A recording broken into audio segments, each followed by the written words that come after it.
بسم الله الرحمن الرحیم. فرید بلوچ هستم از شهرستان سراوان. در مورد کوک قیچک ما توضیح دادیم. قیچک با نرم افزار چجوری کوک میشه. خب الان این مطلب رو کامل میکنیم. دوستان توجه بکنند، ما توضیح دادیم که خرکمون باید چجوری باشه، سیمامون باید چجوری باشه. اینا قبلا توضیح دادیم. و کوک قیچک مغزیه. تا الان هیچ استادی نبوده که توضیح بده که چجوری قیچک کوک میشه، ولی ما کار کردیم با نرم افزار که مشکل دوستان حل بشه. خب الان دوستان توجه کنن، وقتی که سیم ما کوک باشه، بعد این سیم ما حالت ارتعاش داشته باشه، صداش نباید خفه باشه. حالا نگاه کن، حالا اینجا سیم ما اینجا کوکه. خب حالا نگاه کن، الان کوک نیست. اگر این صدا اومد ساز ما کوک نیست، ولی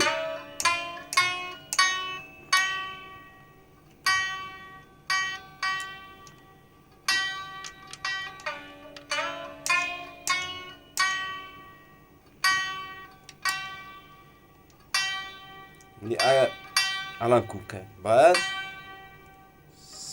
وقتی که سیم ما میزنیم صداش سبک باشه، ماندگاری داشته باشه، ارتعاش داشته باشه، بس سیم بغل.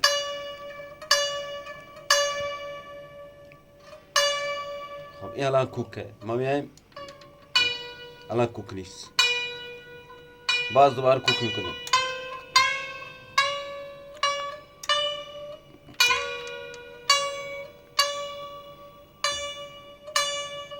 الان کوکه. خب پس گفتیم این سیم زبان ما روی جی میشه، جی انگلیسی. این میشه روی دی انگلیسی. این بم ما میشه دی. بعد پایین نصف این کوک میشه. روده ما با زبان، با ذهنمون کار بکنه. خب بس سیم اولمون، سیم اول کوچک کوچک یک. خب گوش کنیم، یک. بس سیم دوم، دو، سه،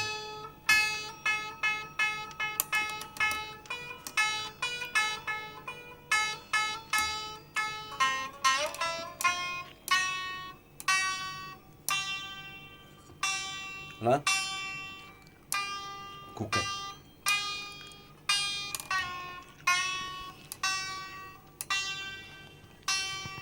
این وقتی که سیم ما کوک باشه صدا سیم سبک میشه، خفه نمیشه.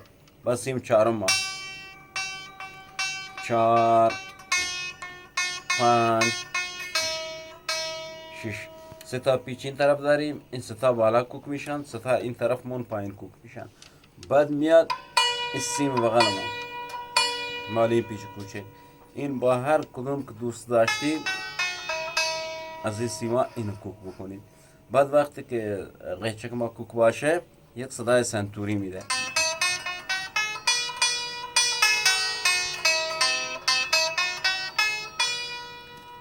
الان کوک این صدا میده. خب اگر بیایم مثلا کوک به هم بزنیم،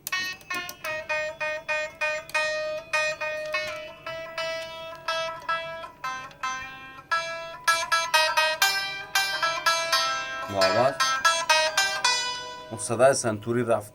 پس کوک خیلی مهمه.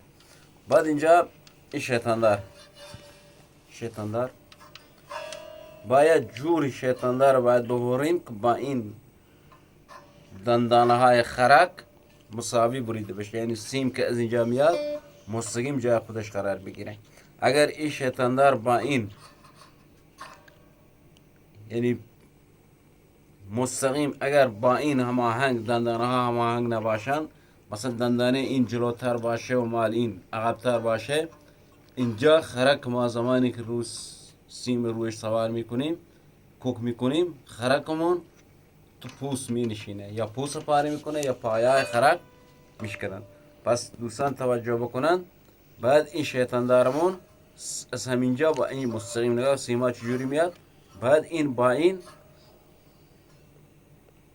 هماهنگ بریده بشن، دندانه ها این با این هماهنگ باشن. بعد عرض کردیم بعد وقتی که خرکمون دندانهاش میبریم، شیاره خرکمون اینجوری مستقیم نباید ببریم، باید کشویی ببریم. این از این. بعد این دیگه شد توضیح کامل قیچکمون. بعد این سیمایی که میبندیم، این سیم اول بالاه، سیم دوم از زیر این پیچه، این سیم هم از بالای بام، روده از زیر پیچ کوچک این پیچ رد میشه، روده. بعد این سیم اولمون که این طرفه از زیر میشه،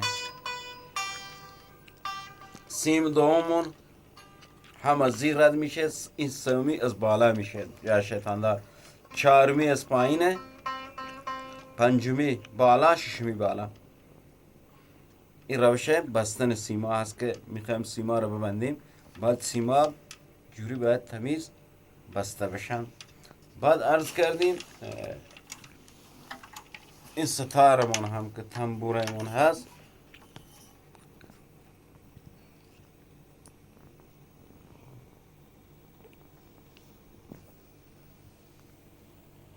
این تنبورمون هم که هست، باید سیمامون هم اینجا با این شیطاندار با این خرک باید هماهنگ بریده بشن. ولی این دیگه شیاری نمیبریم، اینا رو راست میبریم. بعد گفتیم این دوتا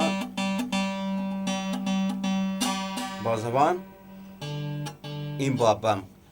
خب بعد میایم ببین چجوری مثلا کوک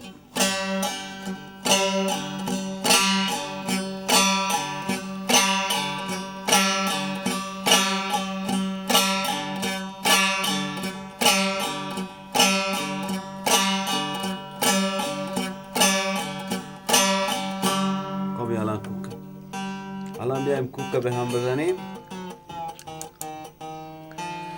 ها کن و آواز رفت. پس کوک در ساز خیلی مهمه.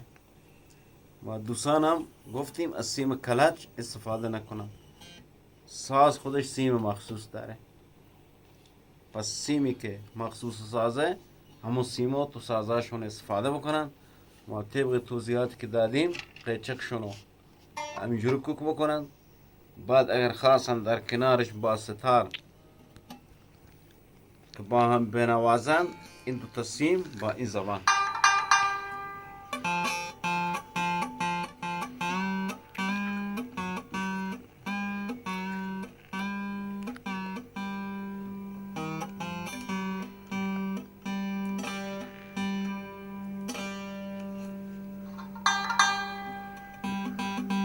بعد یک صدا بدن.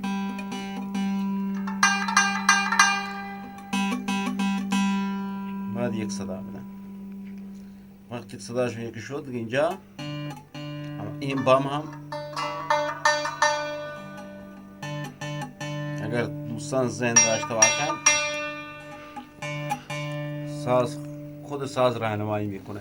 بعد دوباره چک میکنه آیا کوکه یا نه. کوکه.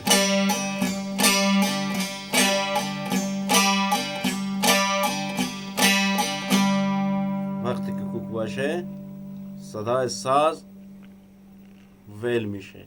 وقتی که نوازنده می نوازه یعنی عشق میکنه که اون ساز بنوازه. ولی وقتی که ناکوک باشه هم برای نوازنده نواختنش خسته کننده، هم برای شنونده. پس گفتیم کوک مهمترین چیزه و کوک مغزیه. ولی خب دین زحمت کشیدیم برای اینکه کسایی که استاد ندارن، استاد در کنارشون نیست و دسترسی به استاد ندارن، بتونن بهترین کوک از سازشون در بیارن و با بهترین کوک نوازندگی بکنن. و بنده حقیر هم استاد نیستم، هنوز شاگردم، در حال یادگیریم. ولی خب چیزی که از استادم یاد گرفتم میگذارم تو یوتیوب و اینستاگرام تا دوستان استفاده کنن و امیدوارم این کلیپ های کوچک مورد پسند قرار بگیره و کمک کوچکی باشه به هنرمندا. موفق و مؤید باشید و خدا نگهدار.